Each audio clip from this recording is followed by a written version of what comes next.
안녕하세요. 책 읽어주는 그녀, 라라입니다.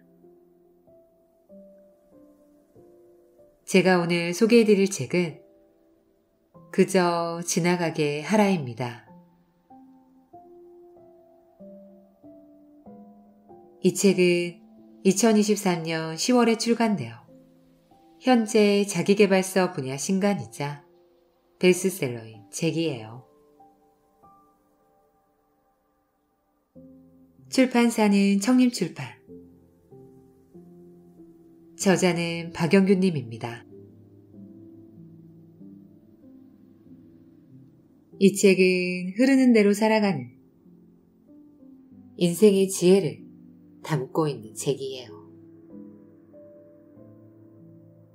가득 채운 상태로는 멀리 나아갈 수 없다. 근심을 비우고 지혜를 채우는 도덕경의 처방을 통해 삶의 지혜를 전해줍니다. 저자는 오랜 기간 동안 노자를 연구하면서 얻은 복잡한 세상을 단순하게 풀어내는 노자의 지혜를 이 책을 통해 편안하고 담백하게 풀어내고 있습니다.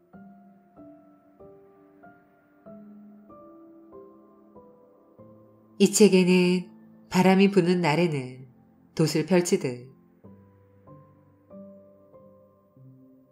인생의 변화에 단순하고 자연스럽게 대처하는 힘을 기르는 법을 알려주고 있습니다. 우리는 살아가면서 생활이 복잡해질수록 마음이 혼란해지고 중심은 흔들리는 경험을 하게 됩니다. 무엇이 중요한 것인지 갈피를 잡지 못해 마음은 조급해지고 더 가지지 못했기 때문에 불안정하다는 잘못된 결론에 다다르거나 가진 것이 많으며 그것을 지키는 데 신경 쓰느라 인생을 허비하게 되기도 합니다. 수천 년간 이어져 내려온 고전, 도덕경. 이 책에는 노자의 도를 소개하고 저자 자신이 직접 실천하는 모습을 보이고 있습니다. 일상의 크고 작은 상황에서 도덕경의 지침을 떠올려 마음을 정돈하고 행동을 결정하며 오늘을 돌아보고 더 나은 인생으로 삶을 이끌기 위한 방법을 제시해주고 있습니다. 저는 이 책을 보면서 마음을 비우고 인생을 단순하게 사는 지혜를 배울 수 있었어요. 긴 세월 동안 빛난 고전 안에서 인생을 살아가면서 필요한 현명한 해답을 얻을 수 있는 인생책이에요. 그럼 저와 함께 단순하고 자연스럽게 삶의 중심을 잡는 법을 만나시러 책 속으로 들어가 보실게요.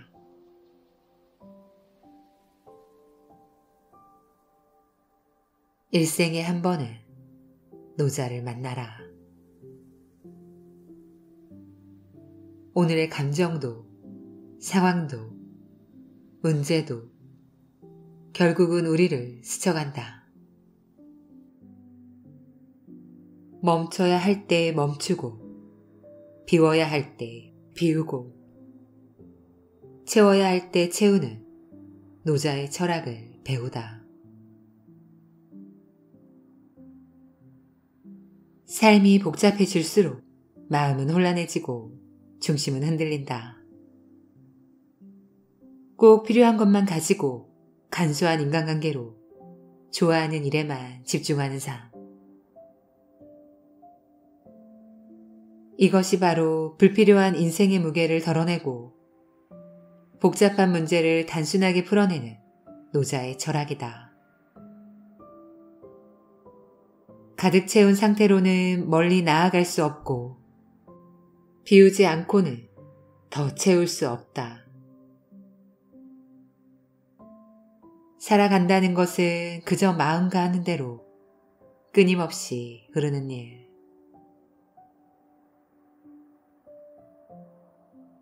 바람이 부는 날에는 그저 돛을 펼쳐라.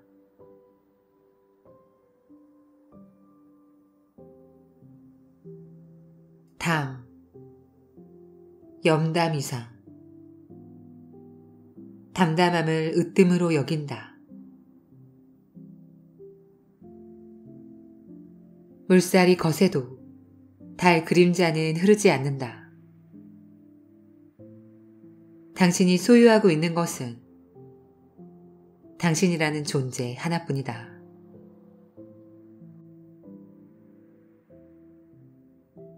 그러니 당신을 이 세상에서 가장 아름답고 다정하고 훌륭하고 멋진 사람으로 가꾸어라. 그럼 언제나 살아 숨쉴 수 있다. 레오 버스카글리아. 살며 사랑하며 배우며. 인생 후반전에 이르니 비로소 어렴풋하게나마 알 것 같다. 나의 참모습, 내가 원하는 내 모습을.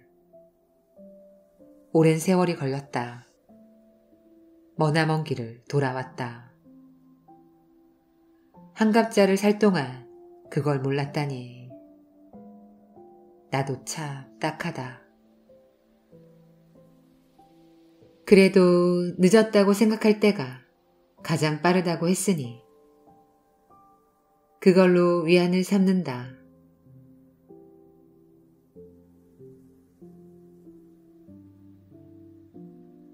폐계야, 그만 닭장에서 꺼내야겠는걸. 주인 아줌마의 매몰찬 소리를 듣고 죽음을 예감한 잎삭은 스스로에게 다짐한다. 이렇게 죽다니 아직은 그럴 수 없어. 마당으로 나가고 싶어. 나한테는 소망이 있었어. 알을 품어서 병아리의 탄생을 보는 것. 암탉으로 태어났으면 당연히 가질 수 있는 바람인데 끝내 이루지 못하고 이렇게 죽을 수는 없어. 꼭 한 번만이라도 나만의 알, 내가 속삭이는 말을 들을 수 있는 아기를 만날 거야. 황선미가 쓴 마당을 나온 암탉의 주인공 잎삭처럼 늙어서 폐기처분 될 날이 나에게도 다가오고 있다. 그 시간이 얼마나 남았는지는 모르지만 지금이라도 내가 원하는 진짜 인생을 한번 살아보고 싶다. 잎삭이 그랬던 것처럼 삶의 알을 품어서 병아리를 탄생시키는 소망을 꼭 이루고 싶다. 그것이 화려하게 빛나는 값진 기준품이 아니더라도 노력해서 직접 만들어낸 결과물이면 그걸로 족하다. 그것만으로도 삶의 후회를 남기지 않을 것이기 때문이다. 잎삭이 용기를 내서 닭장을 뛰쳐나온 것처럼 나도 용기를 내서 기존의 울타리를 박차고 나가려 한다. 한 번 시도해서 안 되면 2번 시도하고, 그래도 안 되면 3번, 4번 다시 시도할 것이다. 길을 가다가 엎어지면 다시 일어나고, 또 엎어지면 또다시 일어나련다. 그러다 보면 언젠가는 내가 나를 자랑스럽게 여기는 순간이 반드시 올 것이다. 물론 울타리 밖에서 힘든 일을 만날 수도 있다. 그러나 그 일이 나를 완전히 쓰러뜨리지는 못할 것이다. 왜냐하면 그때마다 다시 일어날 것이기 때문이다. 그 마음으로 나는 오늘도 한 걸음을 내딛는다. 나는 요즘 집 근처 식물원을 자주 산책한다. 산책길에서 만나는 봄꽃들은 강한 녀석들이다. 추운 겨울을 씩씩하게 이겨냈기 때문이다. 그러나 아직도 완전히 다 자란 것은 아니다. 이제 막 태어나 피기 시작한 꽃들이므로 성숙한 꽃으로 자라기 위해서는 더 많은 시간이 필요하다. 단순한 삶을 살기로 한 내 후반기 삶도 아직은 봄꽃 수준이다. 강구하고 엄혹했던 인생 전반기를 뚫고 났기 때문에 나름의 싹수는 있지만 여전히 갈 길이 멀다. 여름철의 혹독한 무더위를 견디고 가을에 속이 여문 열매를 맺기 위해서는 수시로 보살펴야 한다. 물론 단단히 각오하고 있다. 그렇다고 티를 내고 싶지는 않다. 소박한 마음으로 자연스럽게 이제 막 싹을 틔운 봄꽃을 가꾸어 나가고 싶다. 노자는 이렇게 말했다. 담담함을 으뜸으로 여긴다. 염담이상. 노자의 말처럼 담담하고 담백하게, 그러나 당당하고 단단하게 남은 생을 살아가고 싶다. 울산 바위처럼 강풍에도 흔들리지 않는 의연함을 키워서 한번 정한 삶의 좌표를 끝까지 지켜나가고 싶다. 수급 분류월이라는 말이 있다. 물살이 아무리 거세도 달 그림자는 흐르지 않는다는 뜻이다. 세상이 아무리 바쁘게 돌아가도 마음의 중심을 잡고 차근차근 일상을 살아가며 염담 유상의 원칙을 지켜낼 수 있다. 부처님이 열반할 즈음 제자들은 이제 누굴 믿고 누굴 따르느냐며 슬피 울었다. 이때 부처님은 이렇게 말했다. 스스로를 등불로 삼고 스스로에게 돌아가 의지하라. 진리를 등불로 삼고 진리로 돌아가 의지하라. 모든 것은 영원하지 않으니 꾸준하게 정진하라. 임재선사도 이렇게 말했다. 부처를 만나면 부처를 죽이고 조사를 만나면 조사를 죽이고 나한을 만나면 나한을 죽이고 부모를 만나면 부모를 죽이라. 머리를 깎은 수행자의 신분은 아니지만 나도 그들이 남긴 말을 삶의 원칙으로 삼고 싶다. 결국은 깨달음도 내 몫이고 어리석음도 내 몫이다. 나를 스스로 귀하게 여기며 남들도 나를 귀하게 여길 것이고 나를 스스로 업신 여기며 남들도 나를 업신 여길 것이다. 스스로 충분하다고 말하면 남들도 나를 부자라 여길 것이고 스스로 가난하다고 여기며 남들도 나를 거지라고 생각할 것이다. 중요한 것은 나를 대하는 나의 태도다. 공자가 논어에서 군자는 자기에게서 구하고 소인은 남에게서 구한다라고 한 말처럼 나의 기준을 남에게서 구하는 사람이 되고 싶지는 않다. 맹자도 이렇게 말하지 않았던가. 무릇 사람은 반드시 스스로를 모욕한 후에야 타인이 그를 모욕하며 집안은 반드시 스스로를 훼손한 후에야 타인이 그 집안을 무너뜨리고 나라는 반드시 스스로를 망친 후에야 다른 나라가 그 나라를 침공한다. 원하는 만큼 속도가 나지 않는다고 조바심을 내지도 않을 것이다. 한 걸음 한 걸음 내딛다 보면 어느새 식물원 한 바퀴를 다 도는 것처럼 내 삶의 후반기도 그런 기분으로 가볍게 살아갈 것이다. 잘 물든 단풍은 봄꽃보다 아름답다는 말을 마음에 새기면서 뚜벅뚜벅 걷다 보며 마침내 고운 석양빛이 머리 위에서 빛나는 날이 올 것이다. 때로 감당하기 어려운 짙은 어둠에 짓눌려도 좌절하지 않고 그 어둠조차 당당하게 즐길 것이다. 식물원을 걸으면서 걱정하지 마. 내일은 내일의 해가 또 솟을 거야 라는 따뜻한 말로 힘든 시간을 묵묵히 견뎌나갈 것이다.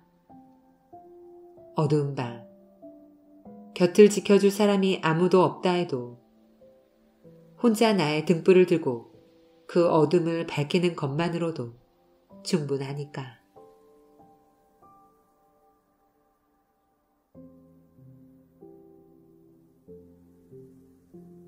나답게 산다며 그걸로 충분하다.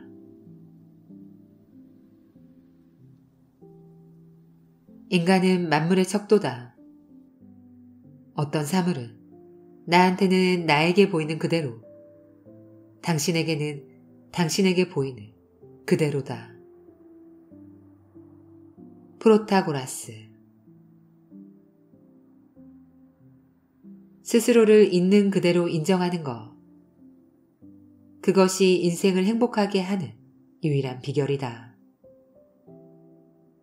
약점을 부정하거나 정당화하려 하지 않고 인정하면 그 깨달음의 힘이 자연스럽게 약점을 녹여서 우리를 더 강하게 만든다. 운명의 주인인 사람은 괴로움이 없고 자유롭다. 나 이외의 것은 망상이고 착각이다. 그것이 어렴풋이 와서 마음을 뿌옇게 물들이다가 햇살이 비치면 이내 사라지는 안개와 같다. 내가 걷는 식물원 길은 내 길이다. 남들과 공유하는 공간이지만 오랜 세월을 투자해서 발을 디디며 내 길로 만들었다. 길을 걸으면서 마음을 가다듬고 몸을 만들었기에 그 길이고 내 인생이다.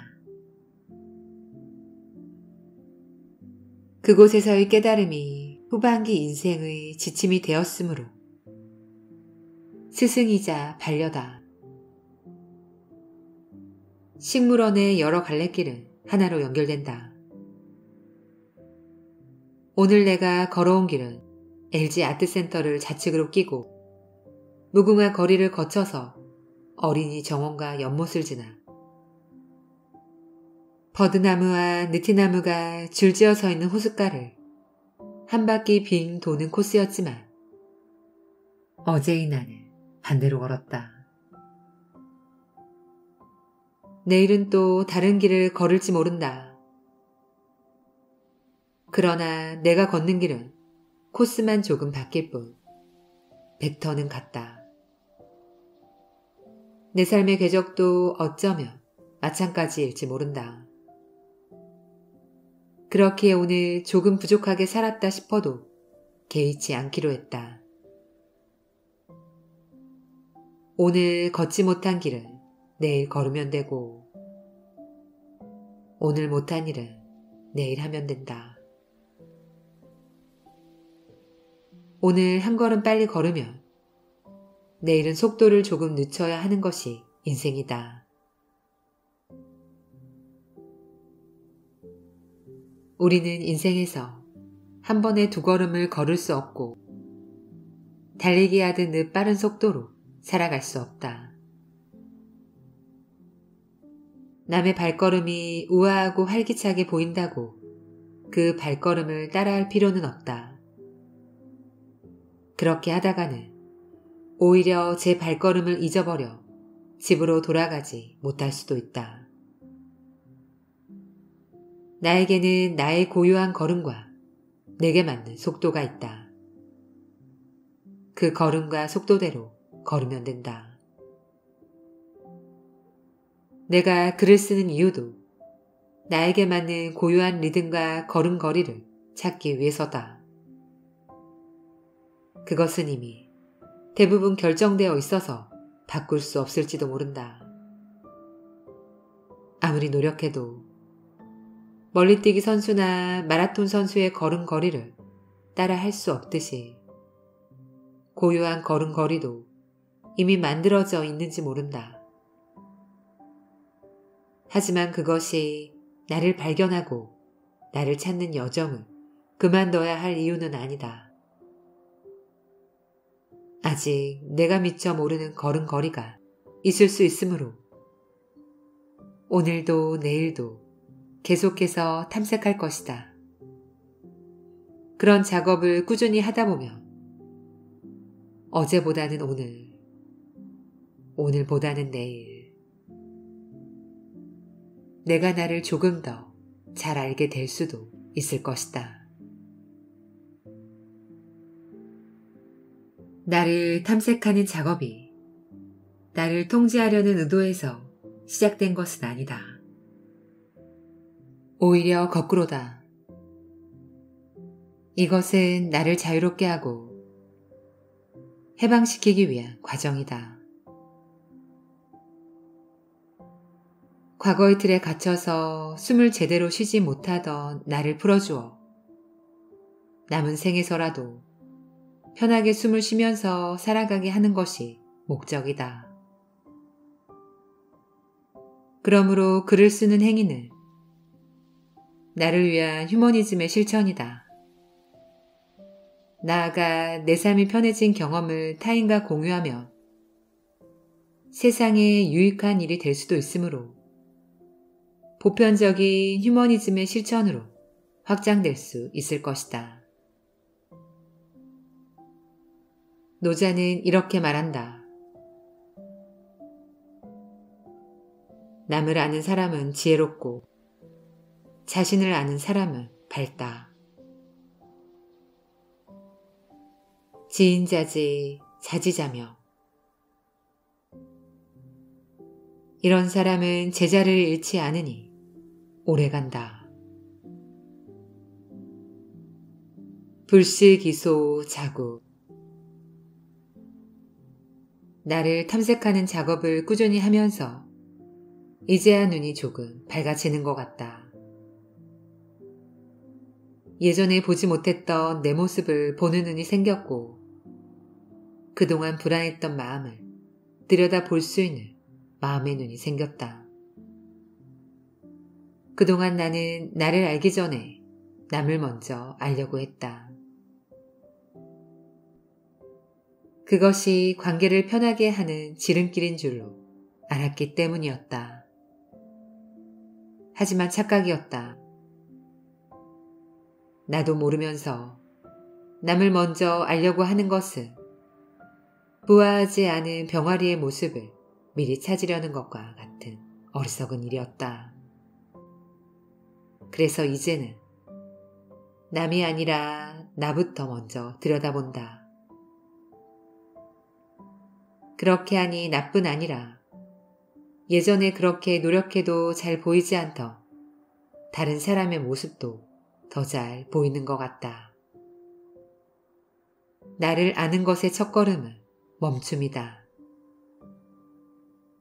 산책길에 잠시 걸음을 멈추고 하늘에 흘러가는 구름을 쳐다보듯이 일상의 번잡함을 내려놓고 마음을 가만히 지켜보는 것이다.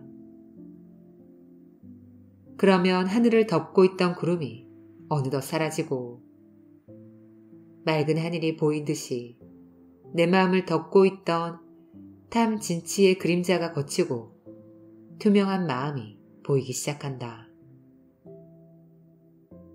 불교에서 왜 탐욕과 노여움, 어리석음을 깨우치기 위해 가장 중요한 방법론으로 정견을 제시하는지 그 까닭을 조금 알 것 같다. 그러고 나면 마음속의 불안한 그림자가 참 별것 아니라는 생각이 든다. 칸트나 노자를 읽으면서 힘들어한 적은 없지만 정작 나를 힘들고 불안하게 한 것은 일상에서 마주치는 사소한 선택의 갈림길이었다. 물론 나를 잘 알게 됐다고 해서 삶이 크게 바뀌지는 않는다. 내가 가진 것을 모두 처분하고 깊은 산중에 들어가 살아도 마찬가지일 것이다. 지금도 나는 식물원을 산책하고 책을 읽고 글을 쓰고 때로는 텃밭에 물을 주고 친구도 만나면서 살아간다. 하지만 확실한 것은 마음의 번잡함이 예전처럼 크지 않다는 것이다. 어디서 어떻게 살든지 나답게만 살면 충분하다는 생각을 한 후로부터는 마음과 걸음이 가벼워졌다.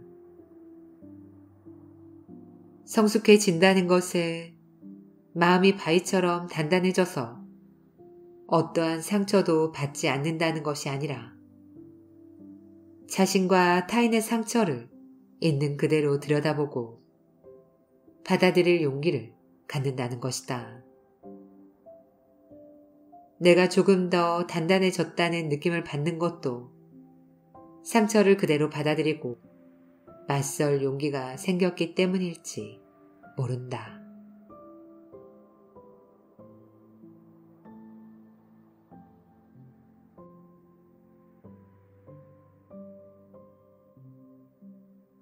지금까지 책 읽어주는 그녀 라라였습니다. 오늘도 끝까지 들어주셔서 감사드려요. 우리 구독자님들, 갑자기 날씨가 많이 추워졌어요.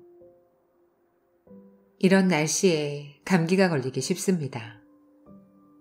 옷도 따뜻하게 입으시고 따뜻한 차도 많이 드시면서 건강을 챙겨야 한다는 거 알고 계시죠? 내 몸이 가장 소중하니까요. 저는 항상 여러분을 응원합니다. 아시죠? 사랑합니다.